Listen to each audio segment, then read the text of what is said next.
Let's keep it simple with Professor English.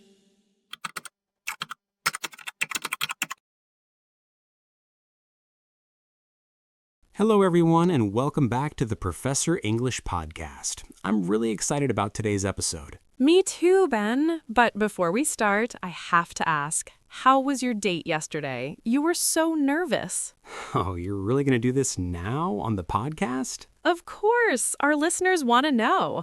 Plus, you texted me at midnight saying it went well, so spill the details. Okay. It was actually really nice. We went to that Italian restaurant downtown, and we talked for like 3 hours. 3 hours? That's a good sign. What did you talk about? Everything. Travel, food, embarrassing childhood stories. She's funny, Lily. Like, genuinely funny. She made me laugh so hard I almost spit out my water. Oh no, not the water-spitting move. That's never attractive. I know, right? But I managed to keep it together. Barely. And then at the end, she said, let's do this again sometime. Aw, Ben. So there's gonna be a second date? I think so. We're texting this morning, so fingers crossed. I'm so happy for you. And see, this is what happens when you practice speaking English. You get confident enough to go on dates and have 3-hour conversations. Are you seriously using my love life as a segue into today's topic? Absolutely I am, because today we're talking about something I get asked about all the time. What makes fluent English speakers sound so natural? And you, my friend, just had a 3-hour conversation in English. That's fluency. Fair point. Okay, everyone. Today we're breaking down 20 specific things fluent speakers do differently. Not boring grammar rules, but real habits that you can actually start using today. Think of this as a friendly chat where we share what we've noticed about fluent speakers. Grab your coffee, get comfortable, and let's dive in. And if you're new here, make sure to subscribe to the Professor English podcast so you don't miss future episodes. Yes, hit that subscribe button wherever you're listening from. All right, let's get into it. Oh, and fair warning, Ben had a very good date yesterday, so he's in an extra good mood today. Lily had 3 espressos before we started recording, so this might get interesting. I had 2! You're already exaggerating, and we haven't even started.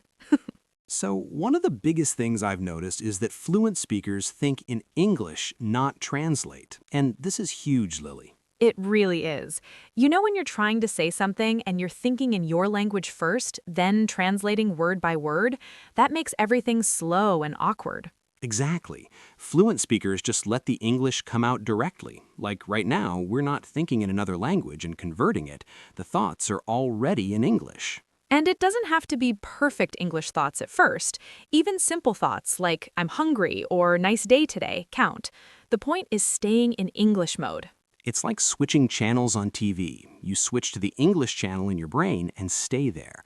Although sometimes my brain switches to the cooking channel by accident, and suddenly I'm just thinking about pizza. Is that why you kept looking at your phone during our last meeting? I was checking the menu. But yes, staying in English mode is the key. Perfect analogy. And that connects to something else I noticed. Fluent speakers focus on meaning, not perfect grammar. Right, because grammar is important, but communication is the goal. Yes, I remember my friend Marco. He was so worried about using the correct past tense that he would stop mid-sentence to think about it. And you know what happened? The conversation died. Exactly. Meanwhile, if he'd just said, yesterday I go to the store, with the wrong tense, everyone would still understand perfectly. The conversation keeps flowing. And here's the thing, native speakers make grammar mistakes too. I catch myself saying things that aren't textbook correct all the time. Last week I said I seen that movie to my English teacher friend, and she just looked at me. Oh no, what did she say? She said I saw it too. Very diplomatic. But we both kept talking, that's the point. Another thing I've noticed is that fluent speakers use simple words really well. They don't show off with big vocabulary. This is so important, Ben. Learners often think fluency means using words like extraordinary or magnificent all the time. But fluent speakers, they say really good or amazing, and it works perfectly. Think about words like get, make, take, and go. These simple words do so much work in English. Get it, get tired, get a job, get ready. One word, so many uses. And make. Make a decision, make friends, make sense, make time. It's everywhere. Using these simple words naturally actually sounds more fluent than using complicated words awkwardly. That's because fluent speakers don't think word by word anyway. They speak in phrases, in chunks of language. Yes, they don't build sentences word by word. They remember whole phrases as one unit. Like, by the way, you don't think by the way, you just say it as one piece. Or, to be honest, you know what I mean. That makes sense. These chunks make you faster and more natural. It's like having ready-made building blocks instead of starting from scratch every time. I love that analogy. And you know what else? Fluent speakers don't panic about mistakes. They just self-correct and move on. Right. They might say, I went to I went to the mall. No drama, no freezing up. Or they say, sorry, and continue. Native speakers do this constantly. We say, what's it called? Or, that thing, all the time. It's normal. It keeps the conversation alive. That's what matters. And speaking of keeping conversations going, fluent speakers listen more than they speak. That's something I tell all my students. So true. Listening is how you learn natural rhythm and pronunciation. When you listen a lot, you absorb how words connect, how sentences flow, where the stress goes. It all soaks in naturally. It's like learning music. You listen to songs first before you try to sing them yourself. Perfect comparison. And speaking of rhythm, fluent speakers use fillers naturally too. Words like well, actually, you know. These used to confuse me. Teachers said don't use and but native speakers use them all the time. Because they're natural. They give you thinking time and they make you sound more conversational, not robotic. When I say, well, actually, I think that, well, actually gives me a second to organize my thoughts. Exactly. Silence feels more awkward than using fillers. That's just how spoken English works. Although I had a student who started every sentence with and it became like a catchphrase. My name is Sarah. I like pizza. Exactly. So maybe don't go overboard, but a few fillers are totally normal and natural. This reminds me of something else. Fluent speakers copy what they hear. They don't just memorize rules. Oh, tell me more about this. So instead of memorizing that you say make a decision, they just hear someone say it in a movie and they copy it. They collect phrases like souvenirs. That's beautiful. You hear long time no see, and you just use it the same way. You don't analyze why it's structured that way. Exactly. Kids learn language by copying, and that works for adults too. And that's why fluent speakers practice speaking out loud, even when they're alone. Wait, you mean talking to yourself isn't weird? It's actually one of the best ways to practice. English lives in your mouth, not just in your head. I practice conversations in the shower, in the car, everywhere. I pretend I'm explaining something to someone or telling a story. My neighbors probably think I'm having arguments with invisible people. Do you win these arguments? Always. I'm undefeated in shower debates. But seriously, you're training your mouth muscles and your brain at the same time. And there's no pressure because no one's listening. Except your neighbors, apparently. They're very supportive. They haven't called anyone yet. You know what else helps? Fluent speakers use body language. Communication is more than just words. Right. Your facial expressions, hand gestures, tone of voice, they all add meaning. Like if I say, oh great, with a smile, it means something good. But if I say, oh great, with an eye roll, it means the opposite. Same words, totally different meaning. Fluent speakers use their whole body to communicate, not just their voice. Like when my mom says, that's interesting, about my cooking, her face tells the real story. Oh no, what does her face say? Please order pizza next time. But she's too polite to say it directly. Body language speaks volumes. And that brings confidence too. When you look confident, you feel more confident. Absolutely. And confidence is so important because fluent speakers accept different accents. They know fluent English doesn't mean one perfect accent. This is so freeing for learners. You don't have to sound British or American or Australian. Your accent tells your story. It shows where you're from. That's beautiful, not a problem. I have friends with strong Indian accents, Nigerian accents, Japanese accents, and they're all fluent. Confidence matters way more than accent. Plus, have you heard Australian English? Half the time I don't even understand them, and they're native speakers. G'day, mate. Let's chuck a prawn on the barbie. See? What does that even mean? But they're fluent. Communication is the goal, not erasing your identity. And fluent communicators know how to learn from context, too. When they hear a new word, they figure it out from the situation. Not from a dictionary or a word list, from real use. If someone says, "I'm knackered after that workout," and they look tired and sweaty, you know knackered means tired. You don't need a dictionary. The context taught you. That's natural learning. Although when I first heard knackered, I thought it was something bad, like they broke something. Oh no, I knackered my knee. That's actually not far off. But yes, those words stick in your memory better because they came with a story or a situation. Exactly.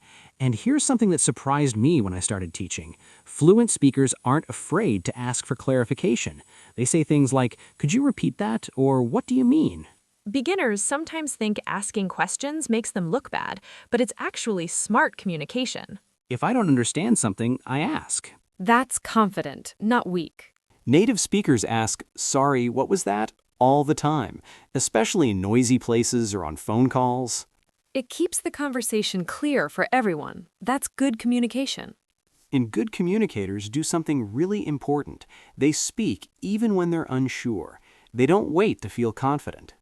Oh, this is a game changer. So many learners say, "I'll speak when I feel more confident." But confidence doesn't come from waiting. It comes from speaking. Exactly. You have to jump in. Yes, you'll make mistakes. Yes, you'll feel awkward at first, but that's how you build confidence. It's like learning to swim. You can't learn on dry land. You have to get in the water. Perfect. Action first, confidence later. That's the secret. Although I should mention, I actually tried to learn swimming theory from a book first. Spent 2 weeks reading about strokes and breathing techniques. And then? Almost drowned in the shallow end. The book didn't mention the panic part. That's exactly what happens with English. You can't just read about it, you have to do it. And when you do speak, fluent speakers use natural intonation. English has music, and they ride that rhythm. Yes, the same sentence can mean different things based on intonation.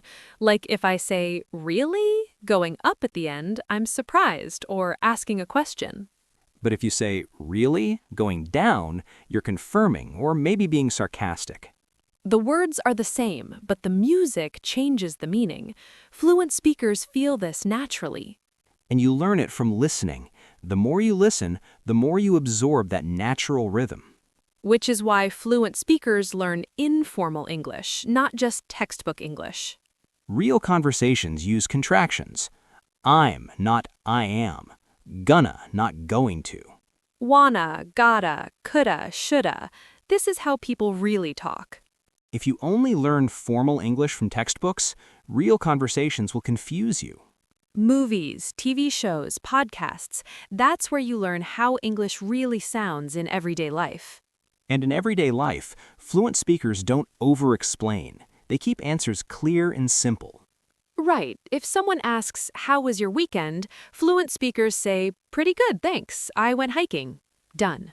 They don't give a 5-minute detailed explanation with every little thing that happened. Well, first I woke up at 7:23, then I brushed my teeth with the blue toothbrush, not the green one. Stop. I had a colleague who actually talked like that. Every story was a novel. How did you survive meetings? Coffee. Lots of coffee. But yes, short and natural beats long and confusing every time. Less is more. You know what makes all of this possible, though? Fluent speakers practice consistently. Little practice every single day beats big practice once a week. If you practice 15 minutes every day, that's way better than 3 hours on Saturday. Because your brain needs constant exposure. Language learning is like watering a plant. Little bits regularly, not flooding it once a month. Consistency beats intensity. That should be on a t-shirt. I'd wear it. Actually, let's make that. We could sell them on the podcast website. Consistency beats intensity on the front, and on the back it says, "But coffee beats everything." I'd definitely buy that one. And consistency is easier when you enjoy the process. Fluent speakers have fun with English.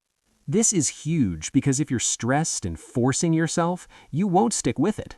But if you're watching shows you enjoy, listening to music you like, talking about topics you care about, that's sustainable. Curiosity keeps motivation alive. When you're genuinely interested, learning doesn't feel like work. I tell my students, find what makes English fun for you. Maybe it's cooking videos, maybe it's sports podcasts, maybe it's comedy shows. Whatever works. I learned so much English from watching cooking shows. Now I can say fold in the egg whites perfectly, but I still can't actually cook. So you have the vocabulary, but not the skill. Exactly. But hey, I sound really professional when I order takeout. And when you enjoy it, you naturally start to use English as a tool, not as a test. That's the big mindset shift. What do you mean by that? English isn't just for passing exams or impressing people. It's a tool for connecting with others, for learning new things, for experiencing the world. Oh, I love that. So you're not doing English exercises. You're using English to watch a movie, make a friend, understand a song, read an article about something you care about. Exactly. When English becomes useful in your real life, that's when fluency really grows. It stops being a subject you study and becomes a part of how you live. That's the ultimate goal. And when you reach that point, you don't even think about fluency anymore. You're just communicating. So there you have it, everyone. 20 things fluent English speakers do differently. And none of them require perfect grammar or a huge vocabulary or a perfect accent.